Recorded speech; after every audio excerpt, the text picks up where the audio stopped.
is the Doing Diversity in Writing podcast, the show where we as authors explore the better practices of writing inclusively, whether that be in terms of race, gender, ethnicity, class, sexuality, ability, and so on.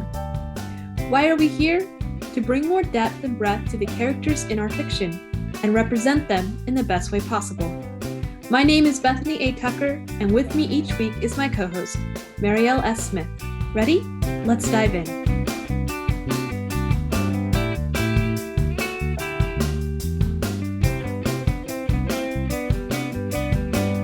Hey, Mariëlle. Welcome to season 2. Hey, Bethany. I shouldn't be welcoming you. I'm welcoming everyone else to our season 2. Yes. Hi, season 2. Wow. Yeah, I will honestly say it's kind of a thrill to be here at this point because season 1 happened during so much upheaval for both of us that there were times we were like, are we even going to get one season out? And then here we are. We have made it to 2022, and Yes. we are doing season 2, which has a special topic. Do you want to introduce what our topic is this season? Yes, so season 2, we are going to talk about race and ethnicity. And, if something comes up that intersects with that, we will obviously talk about that as well. But yeah, that's going to be our focus now. Race, ethnicity, how do we write racial and ethnic characters? And I think we need to make it very clear from the get-go. Is that for us, like the white race is a race? Yeah, I would say I'm very uncomfortable saying the white race, but I also am very uncomfortable with saying like Asians. Yes. Having lived over there, I'm very comfortable saying, these people are Han Chinese. These people are Uyghurs in the country of China. These are Aihu. These are Japanese. So I know that we will end up using these broader terms like white, black, Asian, etc., just because it's really hard to avoid doing that. But I will admit I have a lot of hesitation. Like if someone asks me, what are you? I will say that I am, Irish, Northern European, and Ashkenazi Jew according to my DNA. Yeah, but that is the thing. It's like it's the same. Like race itself doesn't actually exist. It's very much a human construct, but that doesn't mean that we think of terms in terms of race, and that kind of thinking has effects. It really, really does a lot. And I will also say that the racial terms we have today definitely come from colonialism and definitely come from politics and have changed and shifted. And we don't even have the same terms from Europe to North America, as we discovered as we researched for this season. Yes, but that's sad. Like I the way we've been doing race has been going on for much longer. I would say that the colonialists used everything that was already said and written about race, because we've been trying to distinguish between people with a different skin color for a long time, much longer than we've been colonializing. I'm saying we as the white race, white Europeans. So they've used that knowledge, and I'm using knowledge like in quotation marks, because this is old stuff, but that doesn't make it any less of a human construct. No, not at all. And I would say we aren't really here to hash out how these terms came to be or what they are. Books on that. Yes, if you really, really need to know, Google it. If you can't find what you need, ask one of us. You'll get the academic side of us downloading information to your email. But we're really here to talk about what this means for us as writers. Yeah, I was thinking, shall we briefly mention the difference though between race and ethnicity? Yes, because I think that does matter for writers a Yes. lot. So this is actually, and as I was gonna say a former academic, but I think you can take the girl out of academia, but I don't think you can take academia out of the girl. I can vote that academia is never far away from you. Yes. So I was looking for how best to, well, like for a good definition or a good comparison. And I actually found it on Wikipedia, which is like the source I always told my students not to look. But like this is actually quite a solid one. So I'll give you this one. So on Wikipedia, it says, and I quote, ethnicity is used as a matter of cultural identity of a group, often based on shared ancestry, language, and cultural traditions, while race is applied as a taxonomic grouping based on physical similarities among groups. Race is a more controversial subject than ethnicity due to common political use of the term. End of quote. Yeah, I really like that because I had no idea that I had Ashkenazi Jew in me until I took a DNA test. And I would say, I'm not Jewish in any way, shape, or form. I have none of that culture was I raised around. I don't know the next thing about it, but it's in my DNA. So for me, that's one easy way to think about it in my own life. Yeah. I have no idea what my DNA would say about me. I know I'm half Scottish, I'm half Dutch. That's all I know.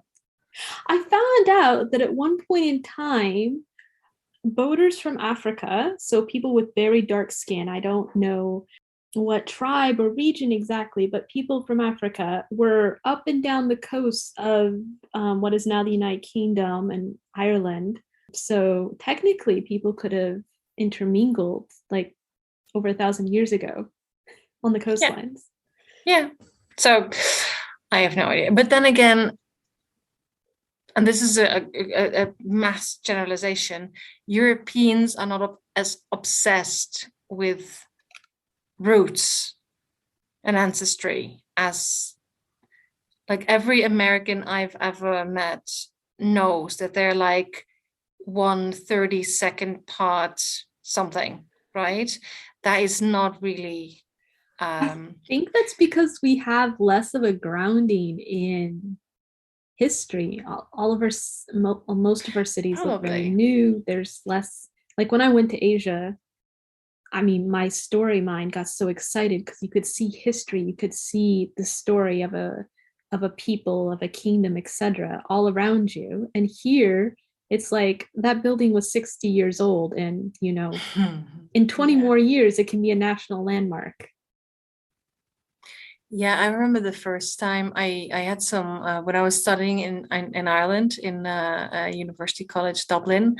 I had some American friends, and eventually they came over to the Netherlands, and there were so many things that they were like, "This is older than our country," and of course I had to remind them that it's not. But yes, it's older than when the US got the name US or America, or like not even America, but like the United States of America. Yes, definitely. Like I come from a medieval town. I find that so interesting and exciting, and I like to bring those ideas to my work because I take a lot of inspiration from history. So I actually do now with your massive epic fantasy novel. Yes, I do. I had no idea.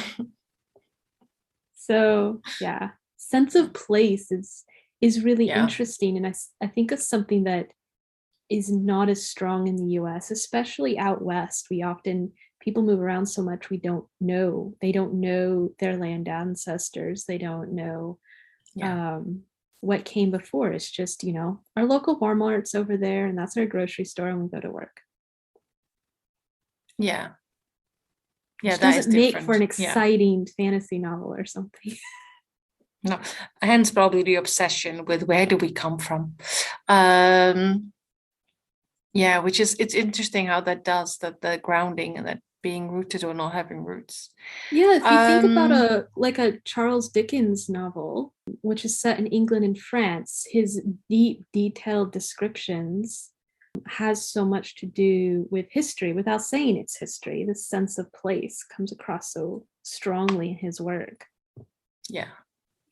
Yeah. But we had a focus for today. Yes, I mean, we could talk about this forever, clearly. During this season, we are going to talk about different topics, and we don't have a clear plan. We have them sort of mapped out, but not in a logical, more in a, this is what we need to talk about now. Yeah, we're kind of bringing in topics that are relevant to the theme of the season, and we will have guests. We've already recorded one of our guest episodes, and I'm really excited to share it with you all soon. So we're going to stick with our theme, but we're also going to play a little bit and kind of definitely some of these episodes will be answering like questions that we see all the time, which is actually today's topic, which is on how to write skin color. Yeah. Is a question that I see almost any time I end up in a writing group forum anywhere. Yes, it's very cool. But that is what, so that's what I meant. Is like the topics will be whatever we come across, and we know our questions that we see a lot. So we know we need to address this. By the way, you talked about our interviewee. It's actually Antoine's birthday today. Oh, happy birthday, Antoine. Yes, just wanted to point that out. But yes, listeners, you will listen to Antoine in a few episodes to come.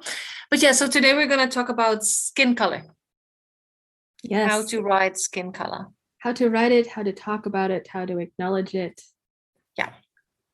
What I see a lot is people are afraid of getting it wrong, or they're not used to talking about the particular skin color that they are working with in their current manuscript. And so they come to these forums and they ask, and I'm glad people are asking. If you are one of these people who have asked, I will always applaud people for asking.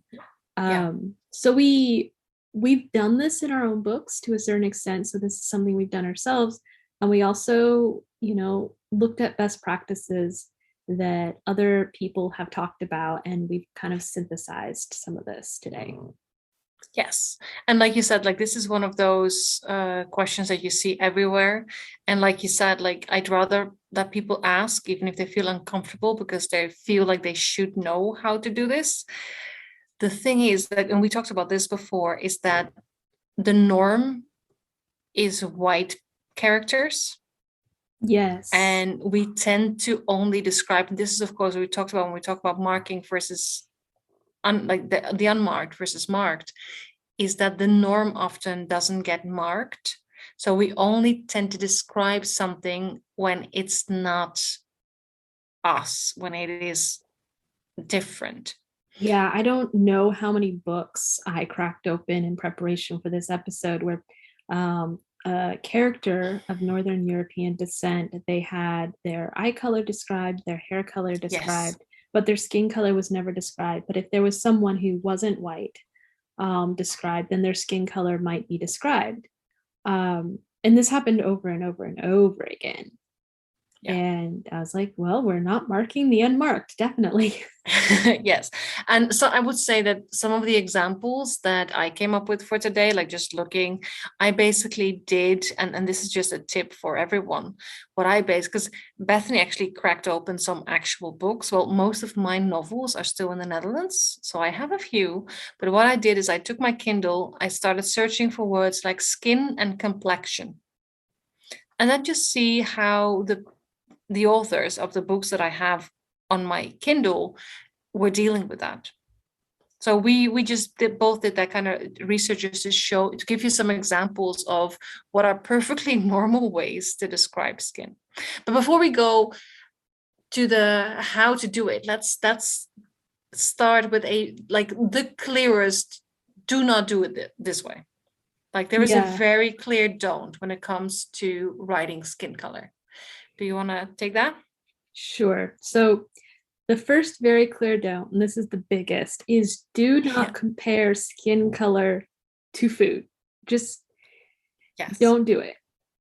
Yes, it's like don't it's just like, don't try to make excuses, don't try to talk yourself. No, yes, just don't do it. Even if the people group that you're describing, even if they might describe each other in terms of food, like my mother-in-law made in front of me has described her daughter as her chocolate daughter, I will never refer to my sister-in-law as chocolate, because that's not my right. And even some people in these communities may choose not to do that just because they don't want to encourage the fetishizing. Now, if it's something they do and you hear it, that's fine. That's what they choose to do. But if you don't share that people group, don't take that liberty. You haven't been given permission. Yes, and don't, like I'm glad you brought this up, because you hear this a lot as well, right? But they do it. They use the N-word with each other. And if you take that discussion broader, like people use the word queer, for example, but it depends on who gets to claim something. Yeah, and technically they don't use the N-word with each other. They use a different word that starts with N, but it's actually said differently. True. Actually, that's a really good point. Yes. Yeah, it is a different word, and they definitely know. Yeah, but that's what appropriation and you shouldn't use does, either one, right? They reclaimed it, right? They reclaimed a form of it, and if you're not in that group, if you do not belong to that group, don't do either one. Yeah, and so the same goes for comparing skin color to food. So we actually have some really good sources if you want to read some more about this. There is this is a website I always use. It's the Writing with Color Tumblr, and I think it's Colette. There's multiple mods. I think it's Colette who's writing that. For example, if you write people in terms of food, skin color in terms of food, it's fetishizing, and she focuses on Black people and people of color specifically. But I would say that it can also be very fetishizing and objectifying when you describe white women in terms of like milky or peachy or something, right? Like anything that's edible or to be consumed, because that's what it's about. That's why I use the word objectifying. You turn somebody into something to be consumed. Yeah. That's what makes it problematic. It's something to be consumed, and something that, if you leave it on the counter too long, will eventually go bad in a short period of time. I remember as a child reading a book. It was probably by a white male author, and it kept describing women in terms of milk and dewy and cream. And I was really uncomfortable with this, even as like a 7 or 8-year-old girl, because I'm like, milk gets dirty so fast. Do I like have to stand in the shower to stay this clean, to be considered beautiful? Okay, so that's that's also a good reason not to do it, because not everybody might have, like for example, I grew up, so I'm a vegan now, but I never liked the taste of milk. So describing somebody's skin in terms of milk just makes me go, ugh. So, it doesn't have the same connotations for the same kind of, So it's something to avoid.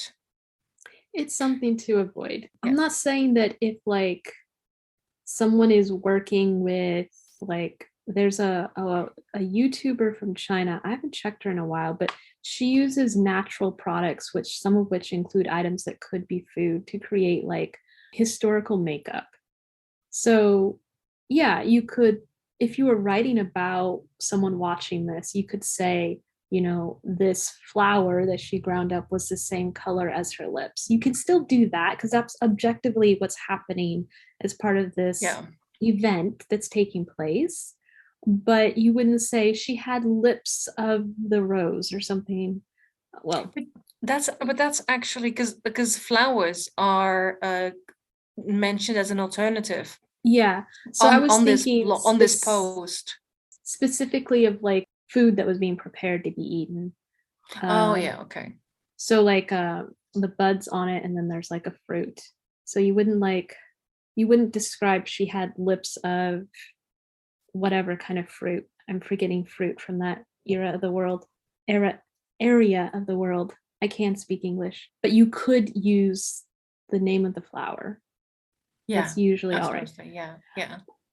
I will say, as a writer, though, if you have a character that would not want to be described in terms of flowers, that maybe that you don't do that, or you do it and it makes them mad. Like, yes, use it to build character. You like, can play with that, yeah. Try to use textures and concepts that add to the greater overall idea of who the character is. Yeah, I mean, and later on, like, we have a massive list of things you can do. Yeah. And like flowers come there. So another reason why and you already mentioned, like, when you grew up, like, there were so many women described as milky and creamy and dewy. I mean, I hate the word dewy.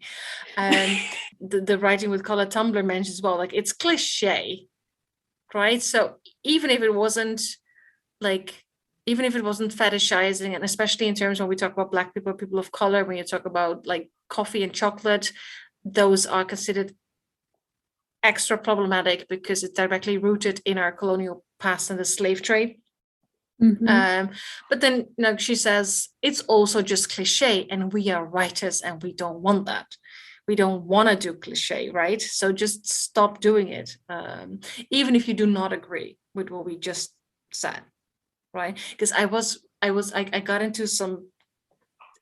went down a bit of a rabbit hole when I was looking into this, and I actually made the mistake of reading some comments on an article that was pointing out that we shouldn't be describing people in terms of food.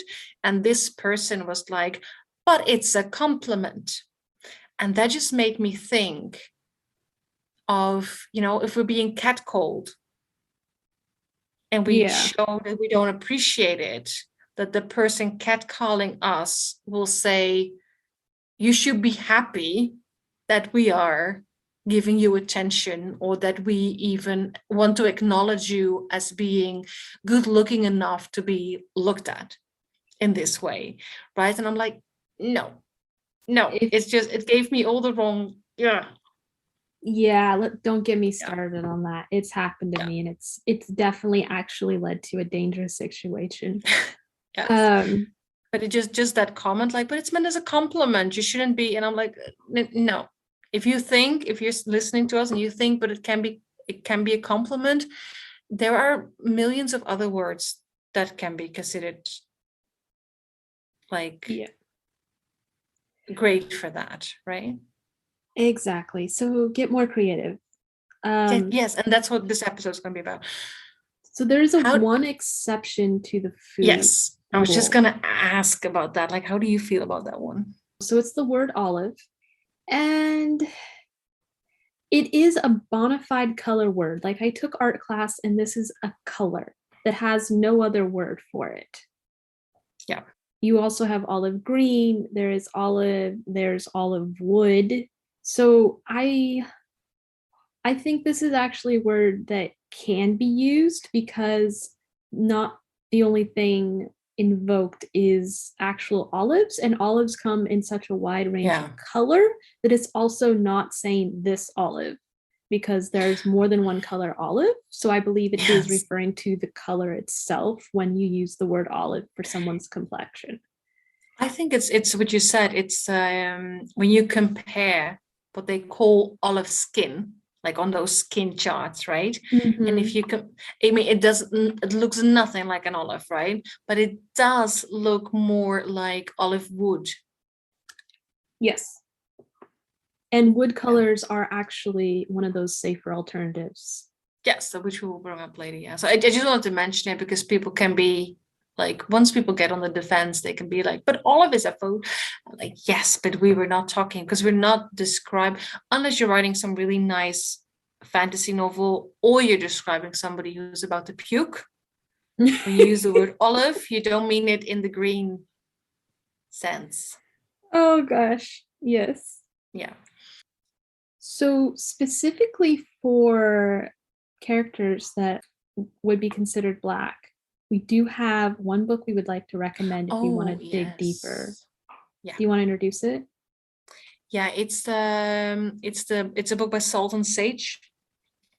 And it's called How to Write Black Characters, an Incomplete Guide. So one of their chapters is on skin color, but they also do chapters on hair and stuff like that. So it's, and they're very honest about the fact that it's an incomplete guide. All of their guides are incomplete guides because they know it's gonna grow, like our podcast, you know, it's gonna keep growing, and the new knowledge is going to show up, and new examples are going to show up, and better practices. And so that is definitely something I want to link to in the show notes.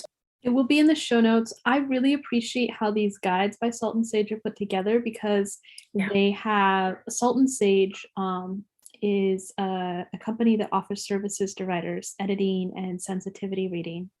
And they have their sensitivity readers contribute to these guides. So you're getting the opinions and the experiences of a lot of different people. And it's definitely a community type project.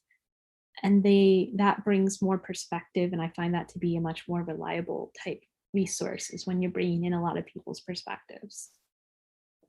Yeah, I agree. Yeah, I really love their guides. So specifically, if you're writing Black characters, like I said, it doesn't just talk about skin color. It really talks about the tropes and everything. So definitely get it. It's short, it's very to the point. Yeah. I hope they keep producing more of these guides. I believe they have 4 or 5 out now. 5, but they in this one on Black characters, they actually also write a little bit about multiracial and biracial characters, and they actually promise in the guide that there will eventually be a guide on multiracial and biracial characters as well, because it comes with different tropes. It does. And different do's and don'ts. So I'm really looking forward to that one as well. Yeah. I don't know if in this season we'll have an episode on that or not, but I know that we'll be talking about it in context of other things we talk about. Obviously, yeah. So there's another, and we'll talk about this source as well. I just thought this is one article that was linked, because if you go to the Writing with Color Tumblr, like they offer lots of resources as well. So on this particular post, they link to a post with like lots of words to use. I just love that the author of this post also is like, don't do it, like just mention that we shouldn't describe people in terms of food. And their example is, just imagine some random stranger like coming up to you and telling you that your skin looks like something they want to lick or put in their mouth, right? It's just gross. So I thought that was just, and I know we're going to link to this post as well, because she offers really good words for both, writing all kinds of skin, basically from white skin to black skin. Yeah. I just like putting it out there. Like if someone came up and just said they wanted to lick me, I would probably be hard pressed not to respond in a violent manner to defend my body autonomy. Yes. I have more vocal resources now that I'm an older person, but if I was younger, you might have eaten my fist before you licked anything else. Well, I mean, you grow, yeah.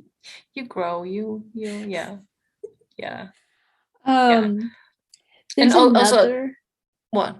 Which one are you gonna? There's another term while we're talking about people with black skin that we shouldn't use, and I don't know how prevalent this was in Europe, but it's definitely in the US, where they used to call people colored people. Oh God, yes. That's not the Dutch situation. Colored, yeah. I mean, for me, I hear it and it makes me think of Jim Crow laws. It's definitely not.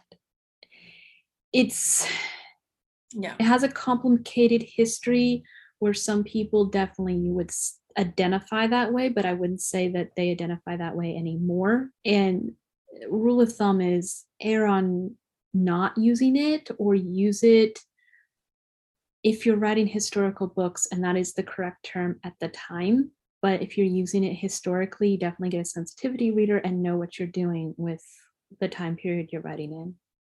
Yeah. So this advice comes from the Salt and Sage book, How to Write Black Characters. And just to make sure for the listeners that they know, so we're talking about the term colored.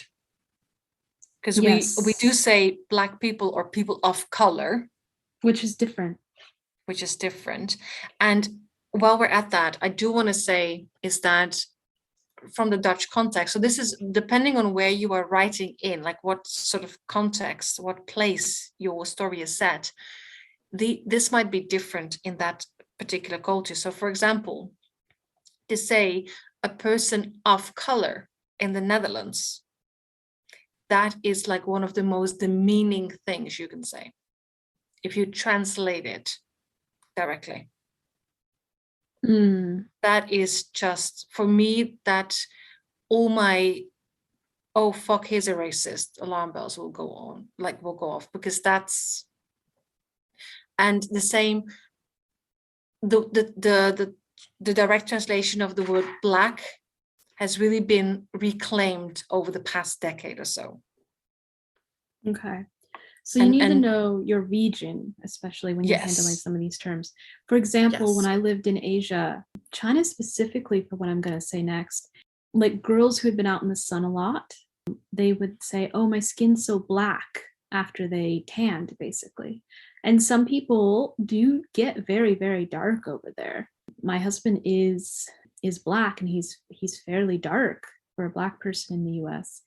And he went to India and he's like, there's people darker than me here.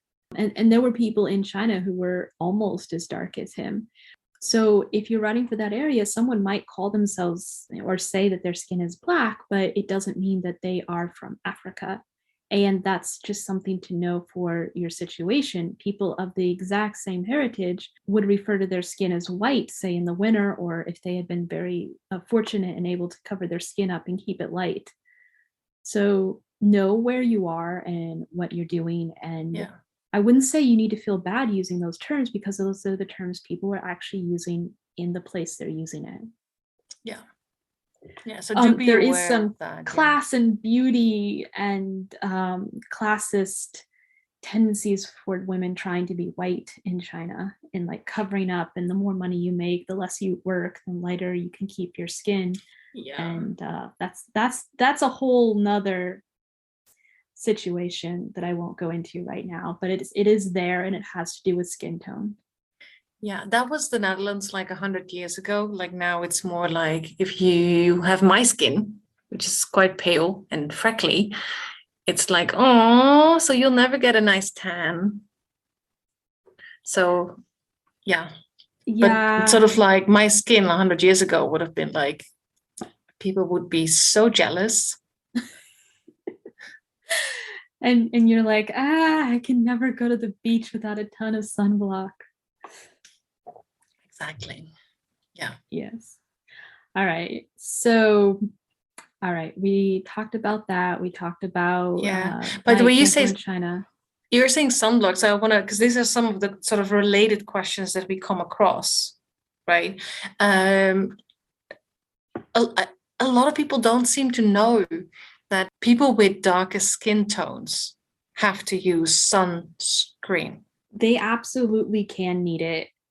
Absolutely. And people with darker skin tones absolutely can tan. For example, my husband, he gets a red undertone after being out in the sun for a long time. He almost glows red underneath, and his skin gets darker. So I find it very attractive. I'm married to him,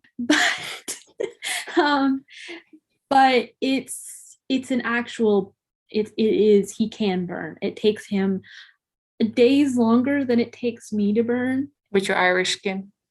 Yes, my skin is so fine. I can burn in like 30 minutes. It is annoying, especially when I spend time in the southern regions of the world. But well, near the equator regions of the world. Sorry for everyone who's like living in Australia or New Zealand and it's cold at other parts of the year. So yes, he can. And my mother-in-law, for example, definitely uses sunblock at times because you don't want to get skin cancer, and that's still a possibility.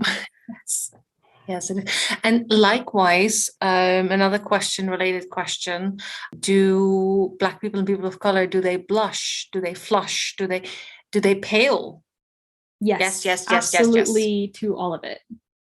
Yes. Yes, it might present slightly differently. A word that I've seen used, there was one book I was reading, and the lady is Egyptian, I believe Arab Egyptian, though she pointed out that she wouldn't have identified as anything but Egyptian when she was a child, and like politically they became Arab later. But her father was on oxygen at the end of his life, and so he wasn't getting as much oxygen to his skin because of being ill, and she described his skin as ashy, which is definitely a word I've seen used repeatedly, and I think it definitely fits when someone with darker skin. It's not that they turn like white as a ghost, as people have said, but it's a paler, unhealthy form of the skin color that they already have. It's the same as sallow. Yeah, you can be sallow for whatever skin tone you have. Yeah. So I just wanted to have those out of the way before we start on our how then do we write it? Just because I know that those two are very related questions. I see them a lot. Like, what do we do? Well, there's a bit of advice anyway. If you're ever worried about any of these things, maybe read a book by a person written by a Black person or a person of color. Yeah, like read a book by someone from the Mediterranean who has darker skin. That's always a good research. That's always a good way to research. What can I say? Although you do have to keep in mind that whatever might be in the book might be said because it's, what we just said, a little caveat that people within their own community can say different things to and about each other than people from outside their community. So you do have to be a little bit careful there. But it's always good to go for inspiration. Okay, so how do they describe each other and themselves? And it will get you a lot farther.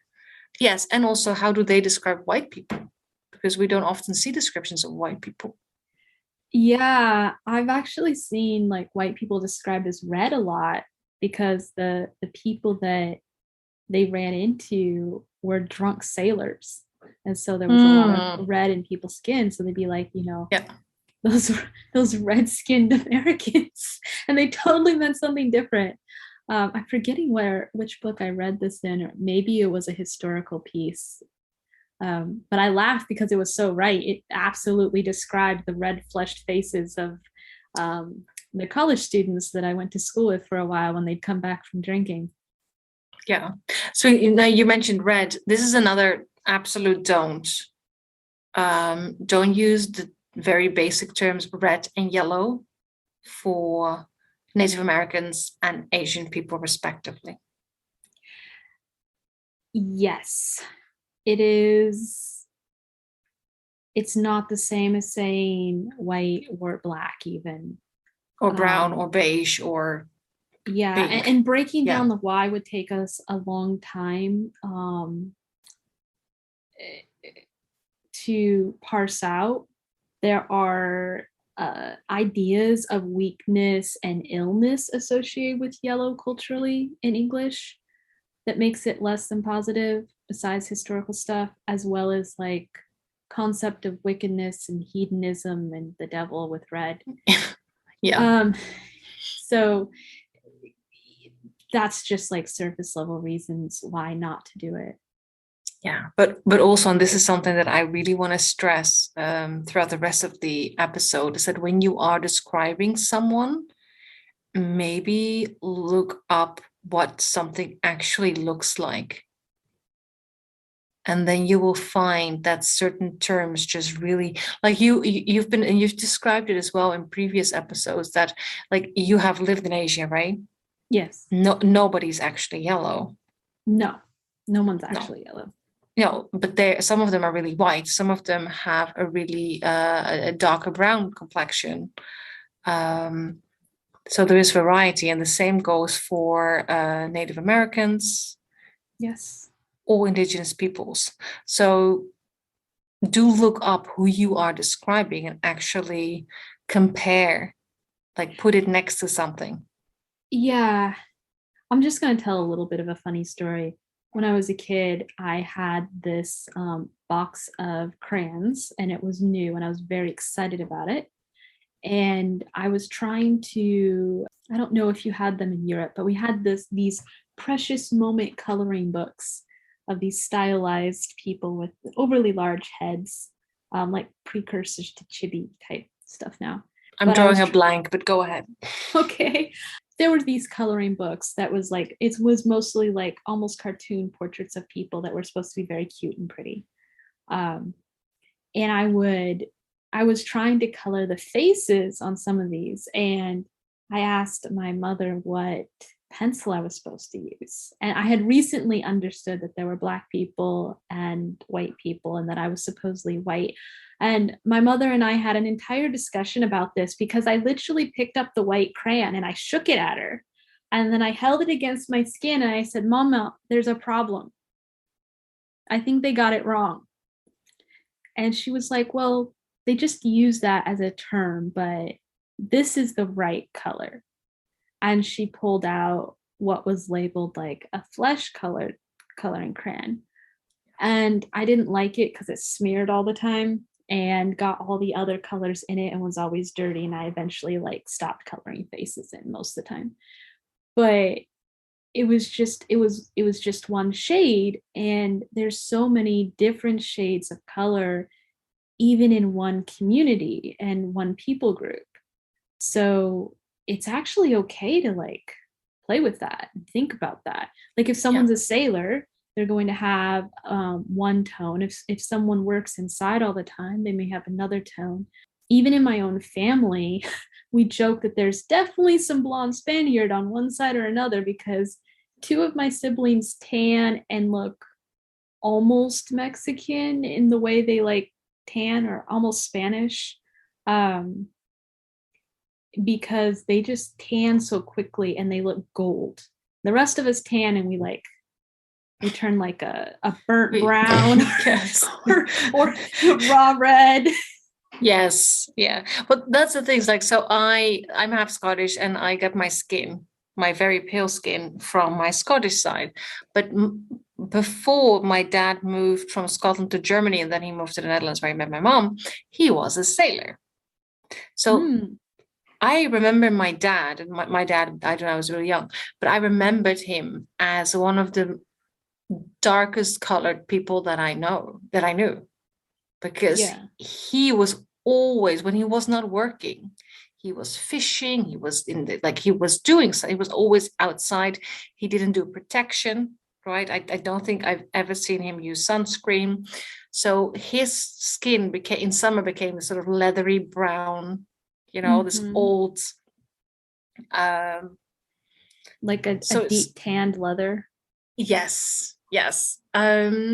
So yeah, but he's still Scottish. He was full Scottish, and I really got my skin from him. So it also had, but like you said, it depends on where you are, where a character is, what they do. It's just another way to describe the life they live, or their background, or their history. Yeah. Have you reached that sweet place where you've written out your entire story? It's a wonderful feeling. You've worked so hard for this, spent so many long hours at the keyboard, or talking to yourself via recorder, then going over it again at the computer. It's been mostly internal work, and it's often been alone. But now, it's time to take it from rough to polished, and for that, outside perspective is essential. Let me help you. As a developmental editor, I, Bethany A. Tucker, will take your hand, sort through your draft, answer your questions, and help you polish it until your work shines. You don't have to do this alone. It doesn't matter if this is your first book or your 10th book, whether you've published this book already and want to make it better, or you're teetering on the edge, eager to publish for the first time. Together, we can take your book to the next level. Contact me via links in the show notes, or at theartandscienceofwords@gmail.com to take the next step. Okay, shall we dive into what can we use? Yeah, let's do that. Okay. So this is we've got these, so we will link to these sources. So some of them are the Writing with Color Tumblr. There is the other article that I just mentioned with all the words. We're just putting all the links in the show notes, so go there for yourself. So we have the basics, and there's nothing wrong with just using the basics. You don't have to go. I was literally earlier, and I didn't copy it because I hate the example, but I was going through some of my Kindle ebooks, and there are some anthologies in there. Mm. And I found, like, I was looking for the word skin, and I found this full sentence description of somebody's black skin, I think. I wasn't even sure at the end. I just knew it was an exotic kind of skin. And it was like 4 sentences on my Kindle page. And I was like, no, somebody needs to tell this person that you can simply say brown. It's fine. So the basics are black, brown, beige, white, and pink. You cannot really go wrong there. Not too much. No. Yeah. No. There's more complex colors that you can use, like umber, sepia, ochre, russet, terracotta, gold, tawny, taupe, khaki, fawn, etc. I wouldn't overuse russet too much, but it is a word that definitely been used. I was thinking the same thing, but it comes up almost everywhere I've looked as this is a good one. It does come up as a good one. It's one of the words that I became sensitive to after revisiting Twilight, because it got used so often in negative contexts. I have to say, like, when I see that word, I'm like, no. So this is also for the listeners as well. Like, you can thread with care and still pick all the colors that you're allowed. I'm just using like quotation marks there, to use. But that doesn't mean that nobody will still take a little bit of offense, because there will always be people like, apparently we both don't like the word. Other people's might not have any problems with the word. Yeah. For me, I have associations from historical readings where certain students that I believe was in a church university in England, they had to wear russet robes. So I think for me, it just has some associations, but nothing that would make me say, no, you can't use it. I would just personally shy away from it. Yeah. So that's what I'm trying to say, right? That's just, there's always going to be that. Yeah. Like, so the thing about these complex colors is that they work well in combinations with basic colors. So if you want to just, sort of like make it a bit more interesting, you can say russet brown or tawny beige. Yeah. Right. Just to give it a bit more complexity. Blue black skin is actually something, excuse me, I'm gonna sneeze here. Sorry about that. Is actually a skin color that I've heard people use. I believe there is, and I do not know her name, but she recently became like the first supermodel in Paris. She did a walk in Paris, I believe, with like blue black skin, like really, really, really dark skin. And that's one of the ways to describe it. Yeah. So you can, there's lots of varieties, and I think with these more complex colors, if you combine them with the basics, you can get a lot of variety in your work if you want to, but still keep it simple. Yeah, so you don't have to spend a ton of time on it. You can also use modifiers like dark, deep, rich, cool. We've already used some of these as we were talking. What would be some other modifiers? Warm, like you were talking about your husband's skin, like it gets this warm, reddish, a warm right? red glow to it. Yeah. So warm, medium, fair, light, pale. I mean, we know pale. That's like the one thing that is used a lot when people talk about white characters. And you can combine, like, so you can, like, you get a rich black, a dark brown, a warm beige, a pale pink. I think the only thing we need to make very explicit, these are all modifiers, and you can, like, it's not okay to just call somebody dark. If they can be fully seen, I would say if the scene is unlit or someone's standing into shadows, that you could still use it. But that is different. If you describe somebody as looking like they're because like when I was during the research, it just popped up that it's like vague, right? Like, what does it mean? And it's potentially offensive because we're doing the dark and light again, right? When we think about Twilight. Yeah. I would agree. I didn't want people to be like, well, I'm writing a scene and you can't see any color. I would like, well, yes, but then when you get light in the scene, then you could describe it again. If that's the case, your white skin characters will also look dark. They will also look dark. Yeah.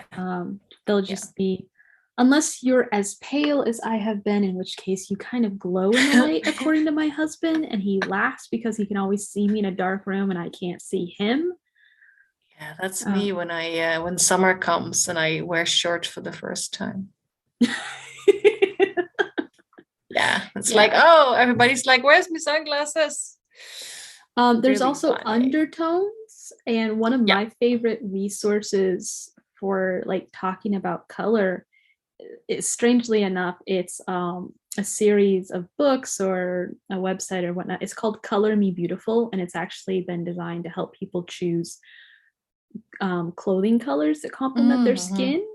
But if you want ideas for skin tones, undertones, and like what colors, like the actual word for colors, just go look up Color Me Beautiful. Like, get the book from your local library if you're in the US, or look it up online, because it will give you a lot of ideas for working with like color tones. So undertones that I have in front of me would be like warm earth undertones. There is an actual kind of skin tone in every kind of skin tone in the world, which is a yellow undertone. And I would not say that is disrespectful. It's just a fact that there are two kind of main undertones, ones that lean a little bit more like blue, and ones that lean a little bit more like yellow. And that's just the way people are. Yeah, or green, I think you can see your own by checking whether your veins look green or blue. And that's when you know I think if it's green, you're warm. And if it's blue, you're cool, I think. My veins are definitely like kind of change depending on the light. But that, I'll have to play with that. You have to check this in natural daylight, yes. Yeah. All right. So yes, you can play with it. If you don't want to use the word yellow, I can understand if you didn't. But you can definitely use synonyms of yellow, of which we have a lot. You can use like jewel tone synonyms of yellow if you wanted to. But I think it's different if you call somebody, I have to think now. Yeah, I'm just gonna say yellow beige sounds weird, yellow brown. Because I would say so. If you the problem with the term yellow, and the same, because when you talk about cool undertones, you have red's in there. So it's about using the terms on their own. Red skin, yellow skin. Yeah, I would say cool undertones would be blue, and warmer undertones are in the reds. I usually associate blue with the cooler. Pink and red are cool undertones. Really? Yes, they are. Blue, red, rose, magenta. I don't know how to pronounce that. Yeah, the warm earth undertones are like golden, copper, yellowish, like you said, olive, bronze, orange, red, coral. Real red is actually a really cool color.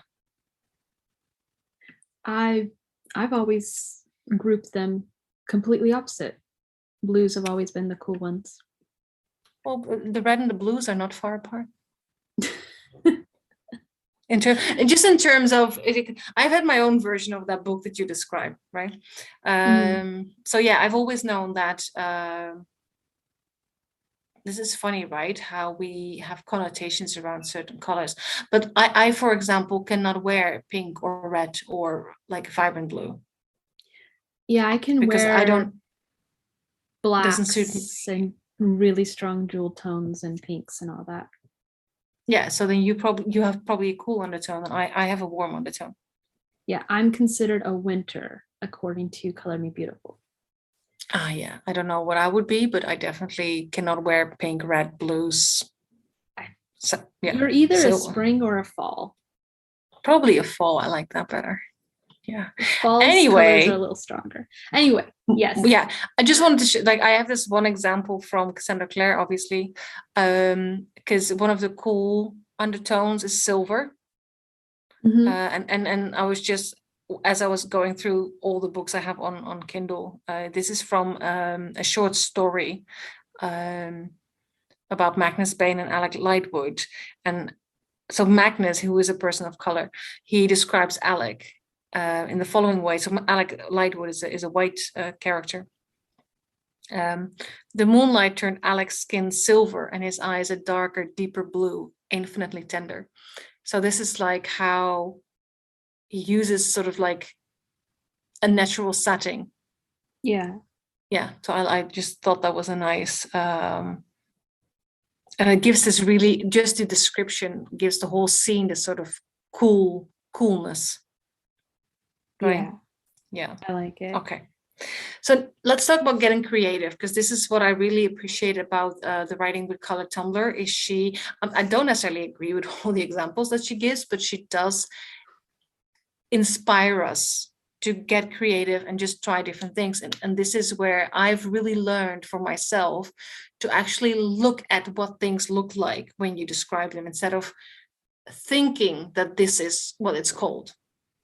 There is such a huge difference in what we think something might be called and what the actual thing looks like when you like just compare a picture of the thing and a person's skin tone or skin color. Yeah, because describing Alec Lightwood as silver lets you really think and see the scene that's being described versus just saying his skin was pale in the moonlight.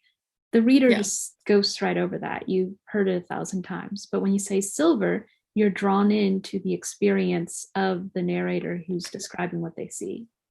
Yes. Yeah. So here's one example that we have. Her face was like fire, like the fire gold glow of dawn, lifting my gaze, drawing me in. Yeah. So this is the natural settings that she says, go creative with them. She had a sandy complexion, smooth and tawny. Yeah. So we've mentioned this before. We can use flowers, plants, nature. I enjoy nature because humans, we do come from nature if we often step away from it. Wood, metals, gemstones is one of my favorite. I don't overuse it in my actual writing, but it's a good place to think about color. Yeah, I did find some examples that we'll discuss in a bit. I had the funniest, because I have a giant box of gemstones, right? I have a giant box of crystals. Yes, still jealous. So I of course I had to go in, right? Because I was doing my whole, you have to look at what you're describing to actually see what color it is, right? So I looked at my entire box, and so I'm still, because I do live in Cyprus, so we have a long summer. Yes. So I'm still a little bit tanned as I get, being a very pale, freckled skin person, but I do have warm undertone skin. Mm-hmm. Right? So I do not get, I don't get a red. Okay. Right? So I was looking and just comparing all my crystals, and I started with rose quartz and stuff like that, because that's like the most obvious for me, like pink, right? No, it were the paler variants of yellow calcite and yellow chalcedony. Yeah, I really don't get the pink. Very few people are actually pink skin. Just saying that when you talked about that and you were like, yellow calcite, yellow chedoni.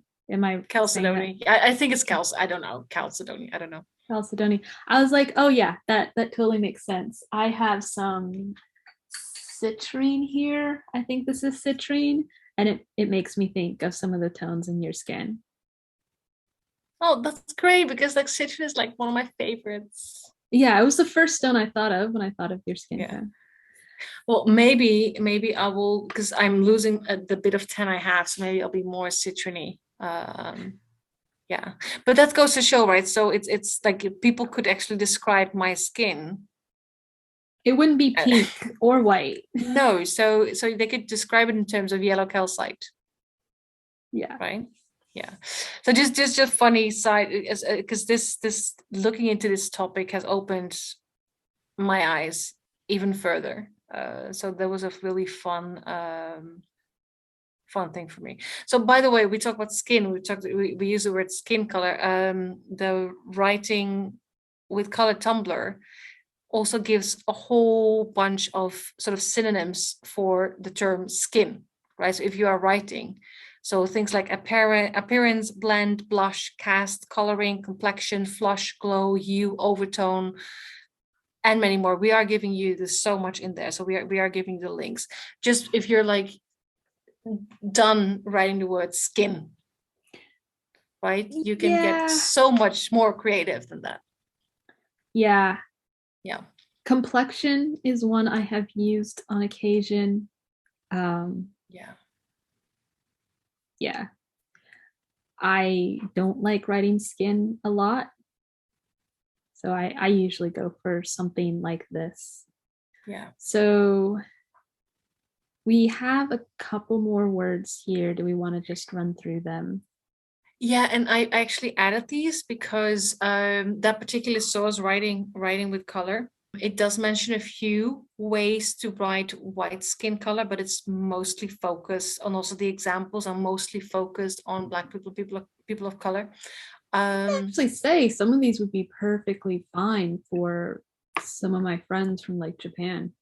Yes, but I think we just established that there is a wide range of people there. But I'm just saying that the writing for color Tumblr focuses mostly on Black people and people of what they would call POC, right?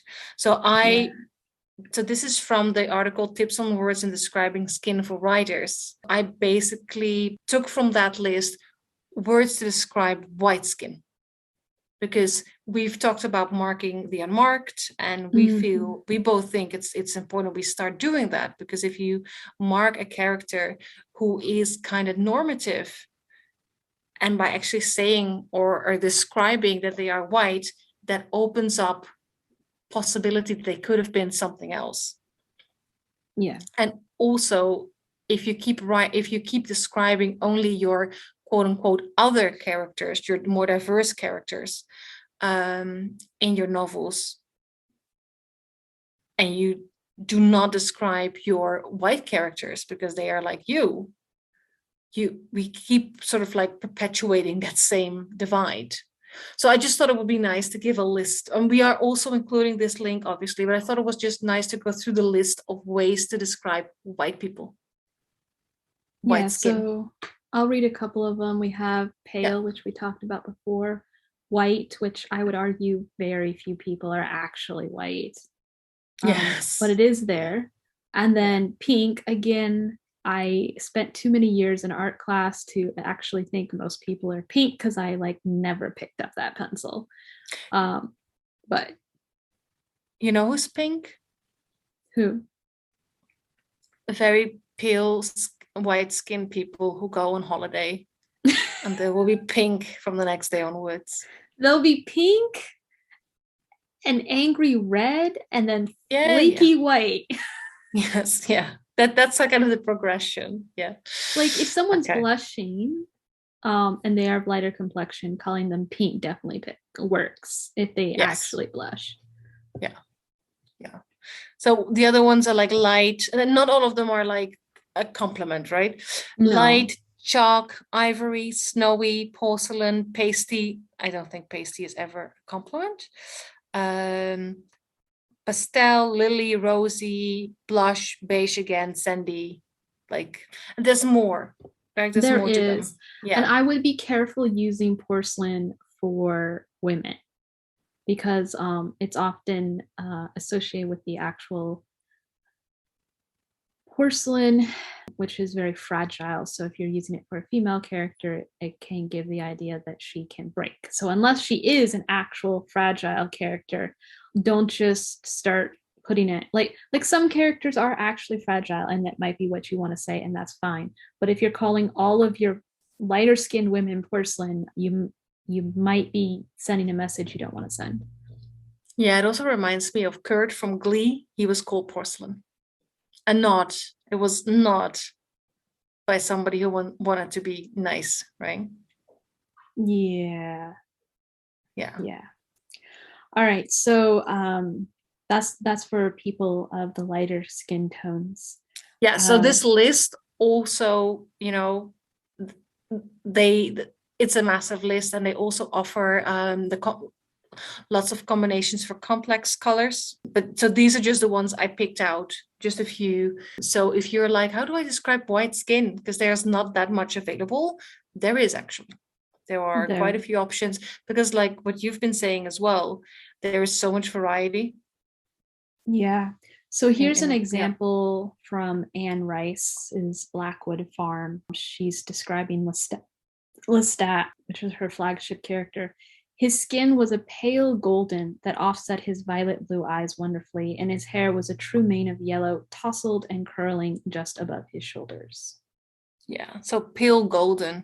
Yeah. This is from a book on history that came before Columbus, which is about the Africans who were in Central and South America before Columbus ever landed here. Most people don't know that there were Africans here before Columbus. So this is a quote about something that was happening in, well, I believe, one of the Portugal courts. And the quote is, not since 62 BD, when the king of the Suevians presented Quintus Metellus Celer, the Roman proconsul in Gaul, with a gift of, quote, Indians cast upon the shores of Germany by storm, had men with skin the tinge of red sand been seen in Europe. So that is a historian trying to walk the line of being respectful and still acknowledging what the documents were recording at the time. Okay, yeah. Yeah. He's acknowledging like people didn't have words necessarily for the color of skin of the people from the Caribbean that Columbus had paraded around the courts of Europe, which was awful. But yeah.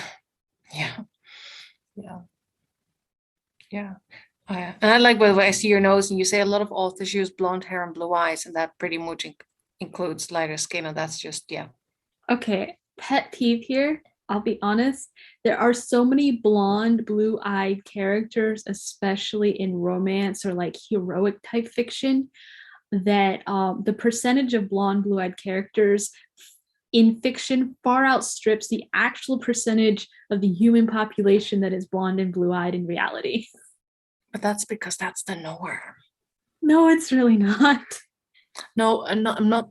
When I say norm, I say the same thing as white people are not the actual physical majority. Fair. Right? We're dominant. Fair. Right? But we're not actually a majority. Same with men. Men are not in the majority, but they're the dominant group. Yeah. Yeah, that's what I mean. So the norm is not actually the most there is. It's just what we consider the human being. Yeah. Yeah. So there's two more examples that I thought were interesting, and they're a little bit different take on how to describe someone's complexion. Louis L'Amour in The Walking Drum writes, quote, dark as an Arab from working on the fishing fleets beyond Iceland, for a character whose heritage is from the fens of what eventually became England, but the character himself wouldn't have identified as English.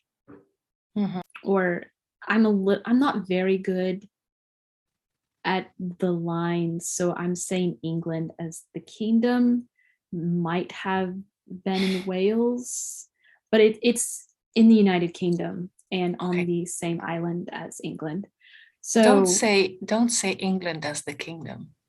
England never means the kingdom, only to English people. Okay, but England was a kingdom historically. Oh, yeah. But not now. That's what I meant. Okay. I apologize if anyone thought I was talking about now. I was not. This book is set like 400 or 500 years ago. Okay. So I'm not exactly sure politically how this character would have identified. I need to reread the entire book. But he was of a Celtic seafaring tribe. And so he'd actually been beyond Iceland and just spent so much time in that really rough wind as a fisherman. But he knew people, and because they were seafaring, he had a lot of cultures from all over the world as what he'd grown up around. So he described himself as dark as an Arab in comparison to someone who attacked him, who he said, "My knife was jerked from its sheath by a moon-faced man with unkept hair." Yeah. So sometimes if the context is right, just referring to someone as their tribe or designation politically or culturally is enough.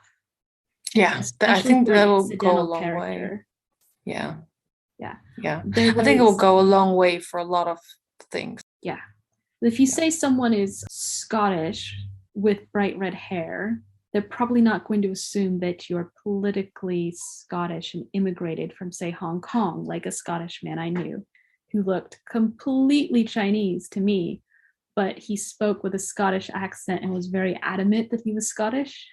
Yeah. I don't know how you feel about that. But well, I'm not necessarily a patriot, but then again, it's also a privilege not to have to care about these things. All right, so I had one more example that it was different, not using an actual skin tone. I was reading a book and a character walked into the room, and this was first person. So the narrating character was thinking in their head and just said, he looked like a young Idris Elba. Oh yeah, that works, right? It totally works, because immediately I knew what this person looked like. Yeah, so that's a contemporary setting. That's a contemporary book. Yeah. Yes, you have to know your audience, and 50 years from now, someone's gonna have to look on whatever the World Wide Web is for what Idris Elba. I don't think like. Internet Movie Database might no longer exist. But like yeah, for me it works. I know exactly. I have a vision already, right? Mm-hmm. Yeah.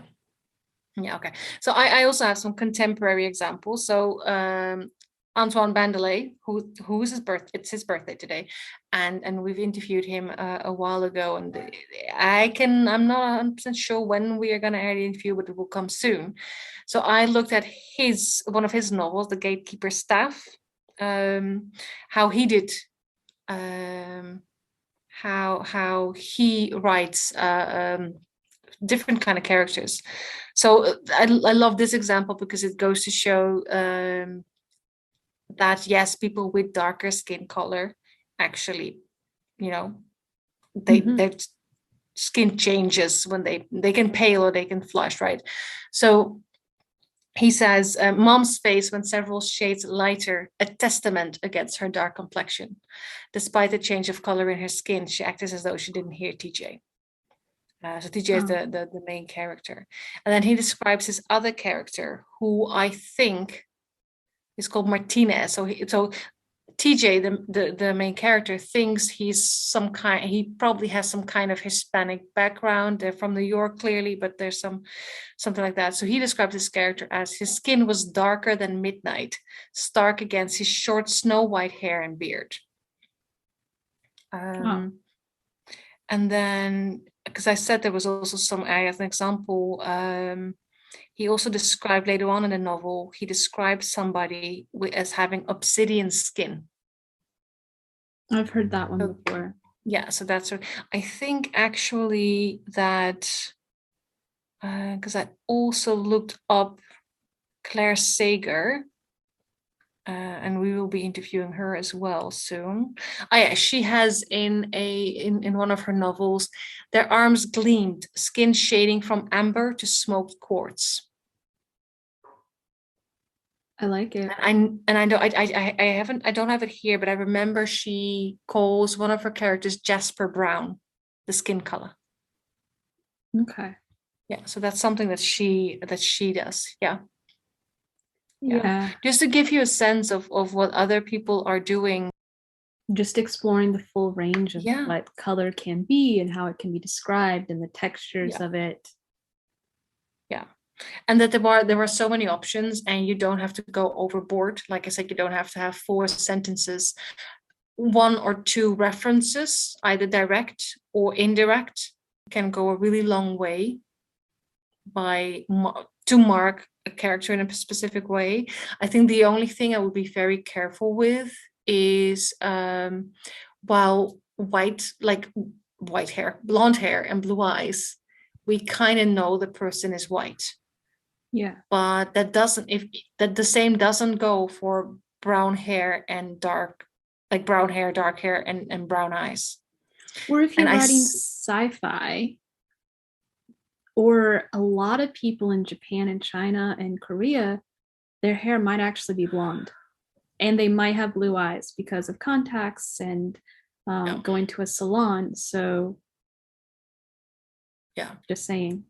Yeah, but the point I'm trying to make is that I see people, instead of marking the skin color, they think it's enough to say that the person has like black hair and dark eyes, and that is not, because it's very easy to still see a white person in that, because there are so many white people with dark brown eyes and dark hair. Yeah. So I hope this hello,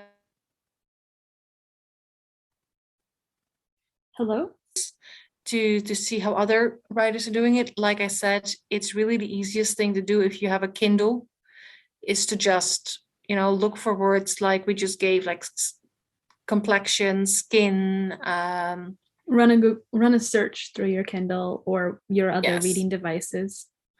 Or just like you did, crack open your books. It was a fun couple hours. I got to revisit some of my favorite stories and be like, oh, I haven't read this in 20 years. I should reread it. So that is like the best way. And also, if you're really uncertain, read a novel by a person who would look like the person you're trying to describe, and see what they do with their characters. If, of course, they are writing about characters who are like them. Yeah. And people are probably tired of me saying it, but go to your local library and check out a stack of books and flip through it if nothing else works. Yes. And then, of course, and you already mentioned this as well, is that we have to remember that we are more than our skin color. And there are like lots of other ways in which we can convey someone's racial or ethnic background. Yes. And I'm sure this is going to come up in the episodes to come as well. But just as a reminder, and if we've seen some of that in the examples, also the ones that you gave, that you don't always have to be very explicit about a skin color, while still making it extremely obvious what somebody looks like. Yeah, you can do that. Idris Elba in that one book is still like one of my favorites, because it was just so strong. Like we both knew exactly what this character looked like. Yes, like, oh yeah, we're done. That works. Yeah, it's very. We're moving on. Very yes, and remember, we know. Yeah, and with very positive associations. Yes. Yeah, that as well. Yeah. So I actually really enjoyed the research for this episode. I'm really hoping it answers a lot of people's questions, because when we started talking, some fears. Yes, when we started talking about the season, this was definitely like top on both of our lists of questions people are afraid of getting wrong, questions people ask when they start writing racially diverse characters. Yeah. So what we're going to do is we're going to put all of the things we mentioned, all the resources we mentioned, we're going to put them in the show notes so that you can dive in yourself. And like we said, just the next time you open a book, right, try to, just make note of it when it comes up. Just watch what happens. I would like to also remind everyone, when we're talking about extra materials and resources, that we have what we're calling the toolkit, which is the resources and notes and exercises from season 1 to help everyone get started. And that is now available on our website. Yeah, just a small, it doesn't include the notes. No, not the show notes. Yeah. Oh yeah, just the exercises and the checklists. Yes, the exercises and the checklists. I mixed up my words. Thanks for correcting me.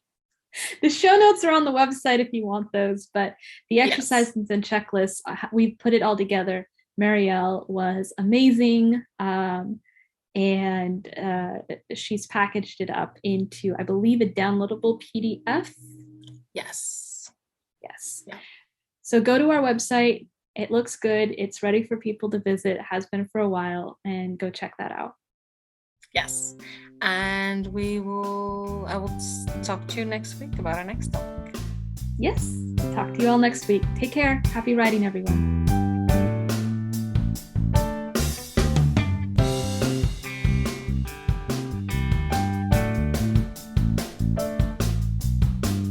Thank you for joining us. Music for this show was written and produced by Eric Mills. If you found this episode helpful, please rate and review on your favorite podcast app and spread the word so other writers can find us too. To get our Doing Diversity in Writing Toolkit, which includes all bonus material from Season 1, go to representationmatters.art. That's .art. Here you will also find our episode show notes. Happy writing, and see you next episode!